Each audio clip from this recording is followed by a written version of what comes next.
The sun cast long shadows across the dusty courtroom as Scarlett Wilson stood trembling before Judge Harmon, her hands bound in front of her, tears threatening to spill from her emerald eyes.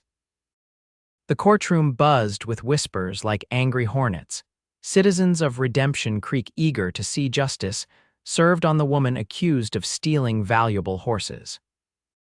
Just as the judge was about to deliver his verdict, the heavy wooden doors swung open with a bang, and a tall figure silhouetted against the bright Arizona sunlight stepped into the crowded room. Clayton Laramie removed his worn Stetson, revealing sun-bleached hair and a determined jawline as he strode purposefully down the aisle. "Your Honor," he called out in a voice that carried the weight of the open plains, "I request permission to speak on behalf of Miss Wilson." The year was 1873. And Redemption Creek was still a young settlement struggling to establish law and order in the untamed Arizona territory. The makeshift courthouse, once a general store, was packed with townsfolk eager to witness the first major trial since Judge Harmon's arrival from Boston 3 months prior. Scarlett's gaze darted to the cowboy, confusion written across her face. She had seen him around town. Of course, everyone knew Clayton Laramie, the foreman of the Diamond K Ranch, but they had never exchanged more than passing pleasantries at the general store or brief nods on the dusty Main Street. Judge Harmon's bushy eyebrows rose nearly to his balding hairline. "Mr. Laramie, this court has already heard testimony. The evidence against Miss Wilson is substantial. With all due respect, Your Honor, what you've heard is only part of the truth." Clayton's boots echoed on the wooden floor as he approached the front of the courtroom. The spurs jingled with each confident step. Scarlett watched him, her heart pounding against her ribs. At 22, she had come west after losing her parents to influenza back in Philadelphia. With nothing but determination and the skills her father had taught her about horses, she had established a modest livery stable on the edge of town. Now, everything she had worked for was in jeopardy because of Thomas Blackwell's accusations. "The court recognizes Mr. Laramie," Judge Harmon said, tapping his gavel lightly. "Proceed, but be brief." Clayton nodded, turning slightly to face both the judge and the packed courtroom. His sun-weathered face showed no hesitation as he began to speak. "Your Honor, Miss Wilson couldn't have stolen those horses from the Blackwell ranch. The night in question, she was helping deliver a foal at my employer's ranch. We had a valuable mare in trouble, and Miss Wilson is known as the best horse doctor in 3 counties. Thomas Blackwell rose from his seat, his face flushed with anger. "That's a lie. We found her marking on those horses." "Mr. Blackwell, you will have your turn," Judge Harmon warned, gesturing for him to sit down. Scarlett stared at Clayton, bewilderment clear in her expression. She had indeed helped with a difficult birth that night, but it hadn't been at the Diamond K. It had been at the small Peterson homestead, miles from both the Diamond K and the Blackwell ranch. Clayton continued undeterred. "I've brought witnesses, Your Honor. My ranch owner, Mr. Kincaid, can confirm Miss Wilson's presence, as can 3 of our hands who assisted with the birth." Judge Harmon's skeptical gaze shifted between Clayton and Scarlett. "Miss Wilson, is this true? Were you at the Diamond K Ranch on the night of April 17th? Scarlett opened her mouth, then closed it, utterly confused. She glanced at Clayton, who gave her an almost imperceptible nod, his blue eyes intense with meaning she couldn't decipher. I was helping with a difficult birth that night, Your Honor," she finally managed, choosing her words carefully. "At the Diamond K," the judge pressed. Before she could respond, Clayton stepped closer. "Your Honor, Miss Wilson is too modest to mention this, but she saved a prize mare worth over $500 along with her foal. Mr. Kincaid is waiting outside to testify to this fact." Judge Harmon gestured to the bailiff. "Bring in Mr. Kincaid." As the bailiff moved toward the door, Scarlett cast a questioning look at Clayton. He moved closer to her, speaking in a low voice that only she could hear. "Trust me," he whispered. "Blackwell framed you. I know who really took those horses." Before she could question him further, the doors opened again, and in walked Edmund Kincaid, owner of the Diamond K and one of the most influential men in the territory. He was followed by 3 ranch hands, all looking uncomfortable in the formal setting of the courtroom. Kincaid approached the front, nodding respectfully to the judge.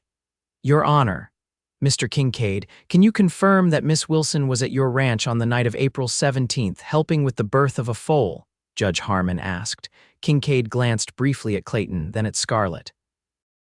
Something unspoken passed between the men before Kincaid turned back to the judge. "I can indeed, Your Honor. Miss Wilson arrived around sunset and didn't leave until well past midnight. The birth was complicated, and without her expertise, we would have lost both mare and foal." One by one, the ranch hands corroborated the story. Scarlett stood in stunned silence, unable to comprehend why these men would lie for her. She had never even set foot on the Diamond K. Thomas Blackwell's protests grew louder until the judge threatened to hold him in contempt. The atmosphere in the courtroom shifted perceptibly as doubt about Blackwell's accusations began to spread among the spectators. After hearing all testimonies, Judge Harmon cleared his throat. "In light of this evidence, I find the accusations against Miss Wilson to be without merit. Case dismissed." He banged his gavel with finality. The relief that flooded through Scarlett nearly buckled her knees. The bailiff approached to remove her restraints, and she rubbed her wrists, still disbelieving her sudden change of fortune. Clayton was by her side in an instant, guiding her through the crowd of onlookers with a protective hand at her elbow. "We need to talk," he said quietly, "but not here." Outside the courthouse, the bright Arizona sun momentarily blinded her. Clayton led her to the shade of a large cottonwood tree across the street, away from curious ears. "Why did you lie for me?" she demanded once they were alone. "And how did you convince Mr. Kincaid and those others to go along with it?"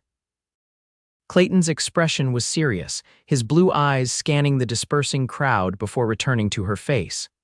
"I didn't lie about what matters. You didn't steal those horses." "Of course I didn't, but I wasn't at the Diamond K that night and you know it." "No, but you were with the Petersons, which means you couldn't have been stealing horses." He removed his hat, running a hand through his hair. "Blackwell is running a rustling operation. He's been stealing horses, changing their brands and selling them down in Tucson. When some of his own stock went missing, he saw an opportunity to eliminate competition by framing you." Scarlett's eyes widened. "But why would he target me?" "Because your livery stable is cutting into his business, and because," Clayton hesitated, "because you refused his advances last month at the Founders' Day dance." Heat rose to Scarlett's cheeks at the memory.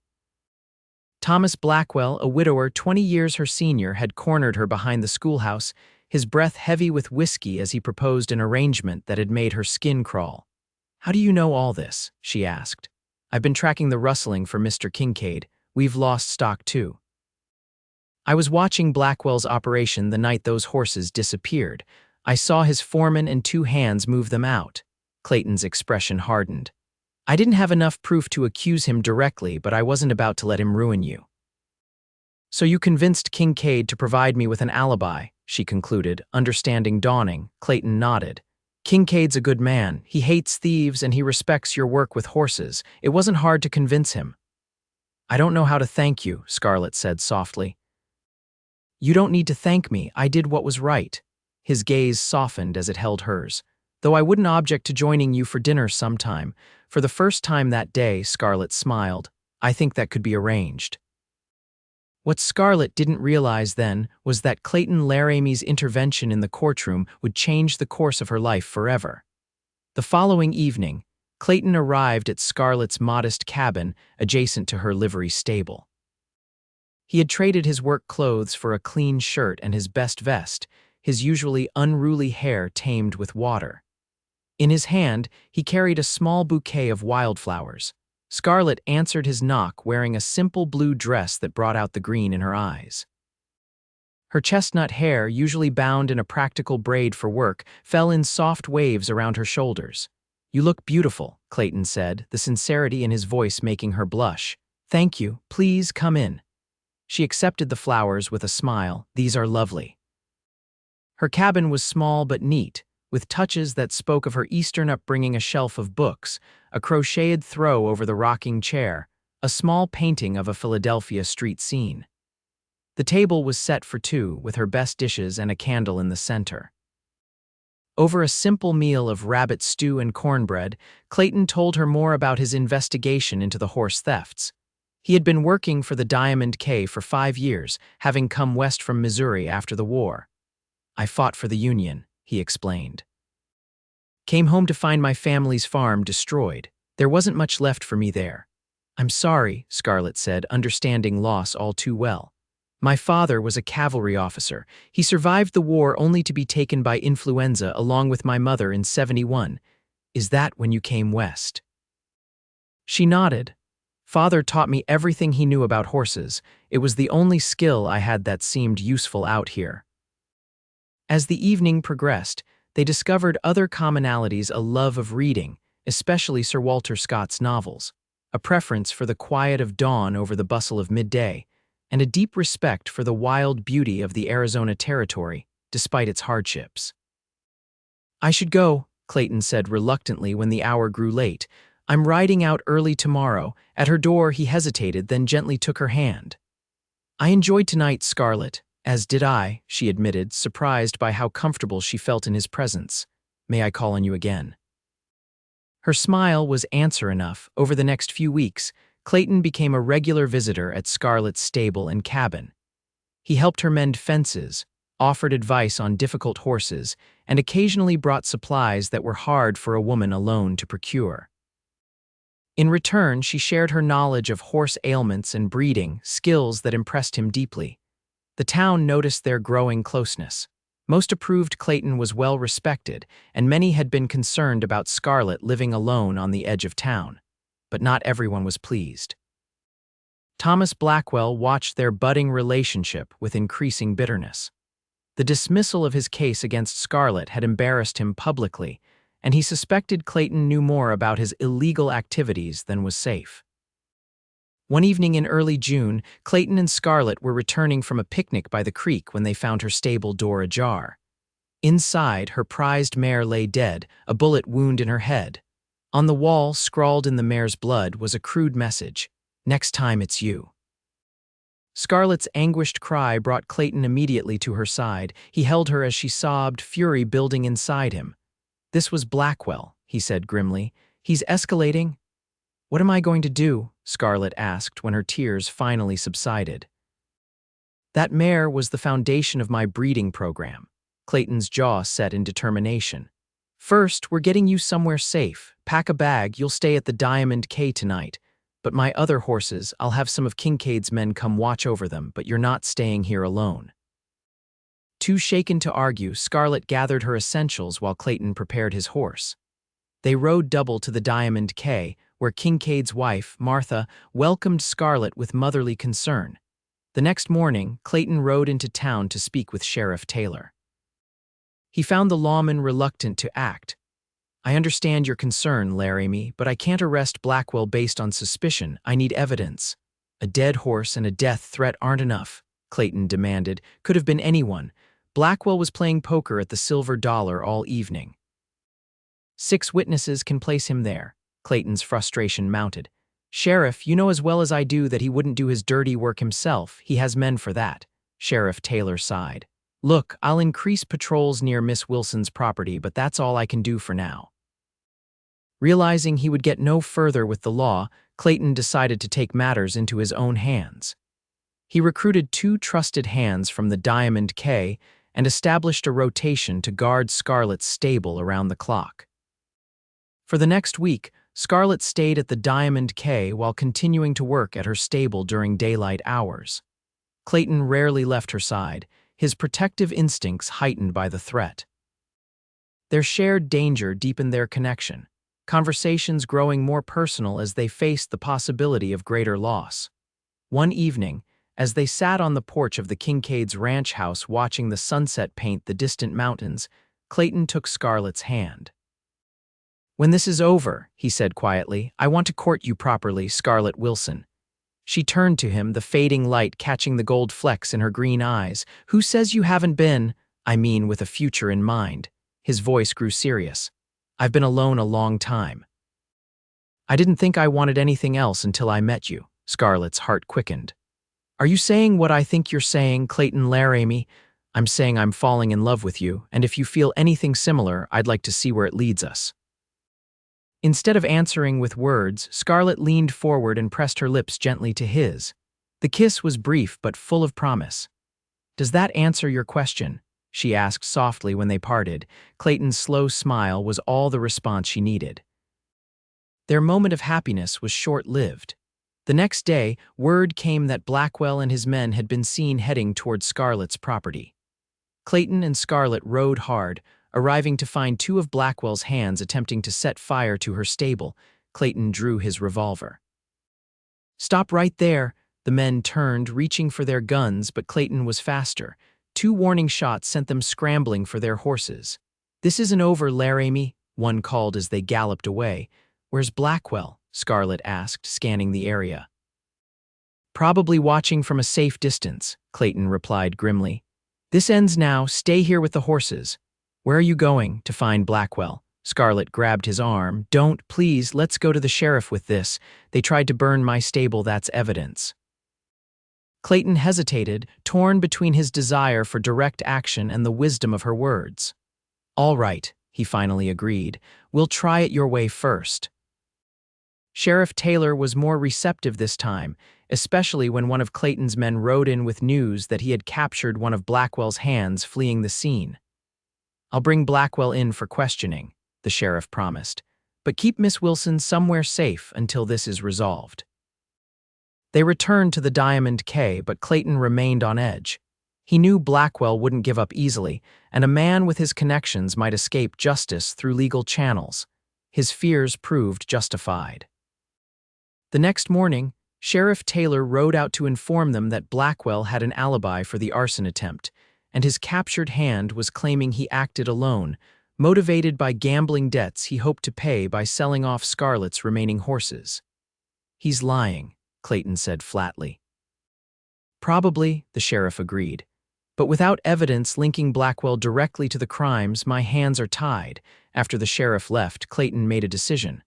"I'm going to gather that evidence myself," he told Scarlett.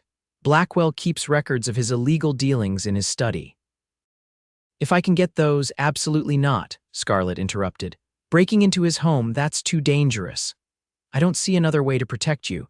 Their argument was interrupted by the arrival of a breathless ranch hand. "Rider coming in fast," he reported. "It's Blackwell and he's alone."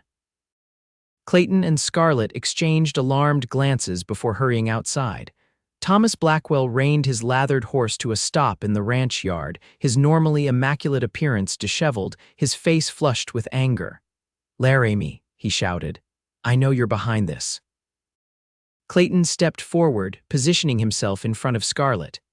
"Behind what, Blackwell?" "My men arrested by federal marshals, my records confiscated. Someone tipped them off about my operation." Blackwell's hand hovered near his holstered revolver. Clayton tensed, ready to draw if necessary. "Sounds like justice to me. You'll pay for this." Blackwell's hand moved toward his gun, but before he could draw, the sound of approaching riders made him hesitate. 4 men on horseback appeared, the lead rider displaying a U.S. Marshal's badge. "Thomas Blackwell," he called out, "you're under arrest for horse theft, fraud, and conspiracy." Blackwell's face contorted with rage. With a sudden motion, he drew his gun, aiming not at the marshals but at Scarlett. Clayton reacted instinctively, throwing himself forward as Blackwell fired. He felt a searing pain in his shoulder as he collided with Scarlett, knocking her to the ground. More shots rang out, and when he looked up, Blackwell was lying motionless in the dust. "Clayton," Scarlett's voice was frantic as she cradled his head. "You're hurt." "Just a graze," he assured her, though the pain suggested otherwise. "Are you all right?" "Thanks to you." Tears filled her eyes. "You saved my life, again." The marshal approached as Kincaid's men helped Clayton to his feet. "Mr. Laramie, Miss Wilson, we've been investigating Blackwell's operation for months. Got a tip this morning about evidence at his ranch." "A tip?" Clayton asked, confused. "From who?" The marshal smiled. "A Mr. Edmund Kincaid. Said he had it on good authority that Blackwell was the leader of the rustling ring we've been chasing." Clayton and Scarlett turned to see Kincaid approaching, looking rather pleased with himself. "Couldn't let that snake continue threatening 2 of my favorite people," he explained.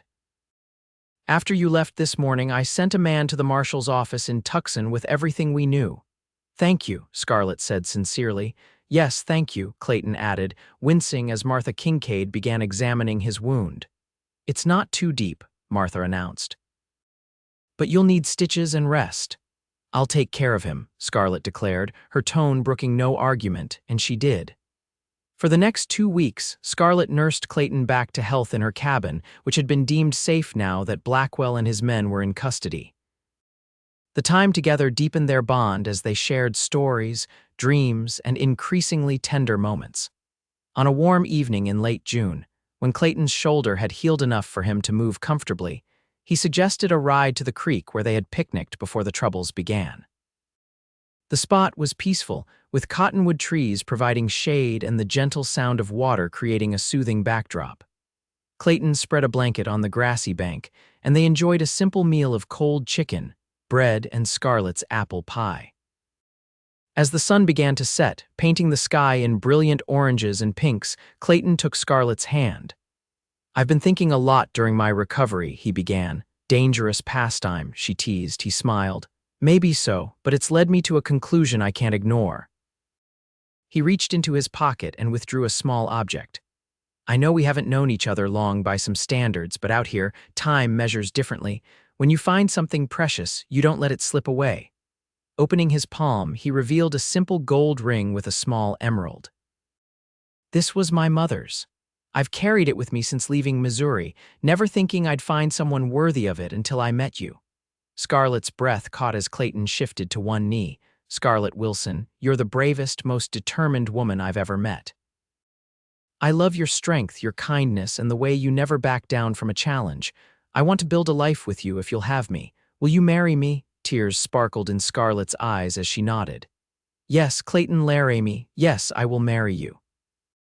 He slipped the ring onto her finger, then pulled her into a kiss that held all the promise of their future together. They were married a month later in a simple ceremony at the Diamond K, with Edmund and Martha Kincaid standing as witnesses. Judge Harmon, the same man before whom Scarlett had once trembled in fear, performed the ceremony with a knowing smile. When you stepped forward to speak on her behalf that day, the judge said to Clayton at the celebration afterward, I had a feeling we'd end up here eventually. Clayton laughed, his arm secure around his bride's waist. Was it that obvious? To everyone but us, apparently, Scarlett added with a smile. With Blackwell's operation dismantled, Scarlett and Clayton were able to focus on their future. They combined their skills and savings to purchase a small ranch adjacent to the Diamond K, where they established a horse breeding operation that quickly gained reputation throughout the territory for quality stock.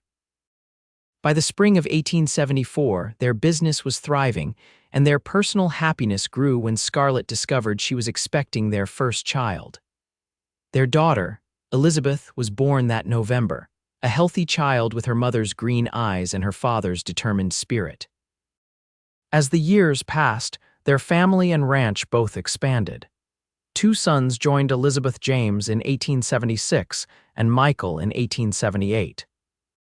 The Laramie Ranch became known not only for its horses, but also for the couple who ran it as equal partners, defying convention in a time when women were rarely seen as business equals. In 1883, 10 years after Clayton had first stepped forward in that dusty courtroom, they hosted a celebration at their ranch. Friends from across the territory gathered to commemorate a decade of their successful partnership in both life and business. As twilight fell and lanterns were lit around the yard, Clayton found Scarlett standing alone on the porch, watching their children play with the Kincaid grandchildren. "Penny for your thoughts, Mrs. Laramie," he said, slipping his arms around her waist from behind. She leaned back against his chest, content. "I was just thinking about that day in court, how terrified I was and how you changed everything by simply speaking up. Best decision I ever made," he murmured against her hair. "Do you ever wonder what would have happened if you hadn't been there that day?" Clayton turned her gently in his arms to face him. "I don't waste time on such thoughts. We found each other and that's all that matters." Scarlett reached up to touch his face, still handsome despite the lines earned from years working under the Arizona sun. I love you, Clayton Laramie, and I love you, Scarlett Laramie, more with each passing day. As they sealed their words with a kiss, their children's laughter echoed across the ranch yard, a testament to the life they had built together from that moment of courage in a courtroom a decade before. What had begun with a cowboy's intervention had blossomed into a love story that would become legend in Redemption Creek for generations to come. In the years that followed, the Laramie Ranch continued to prosper. Clayton and Scarlett's innovative breeding techniques and fair business practices earned them respect throughout the Arizona Territory and beyond. By the time the territory achieved statehood in 1912, the Laramie name was synonymous with integrity and quality horseflesh. Their children grew up strong and capable, each finding their own path while maintaining deep connections to the land and legacy their parents had built.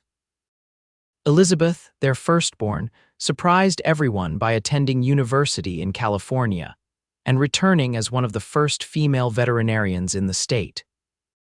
James expanded the ranch's operations to include cattle, while Michael combined his father's horsemanship with his mother's business acumen to establish trading relationships as far east as St. Louis.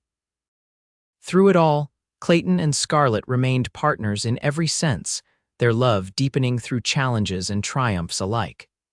They weathered drought years and economic downturns, celebrated the marriages of their children, and welcomed grandchildren with equal joy. Even in their twilight years, visitors to the ranch would often find them sitting together on the porch at sunset, hands intertwined, still looking at each other with the same tenderness that had begun that day in a courtroom when a cowboy stepped forward and spoke on behalf of a trembling young woman, changing both their destinies forever.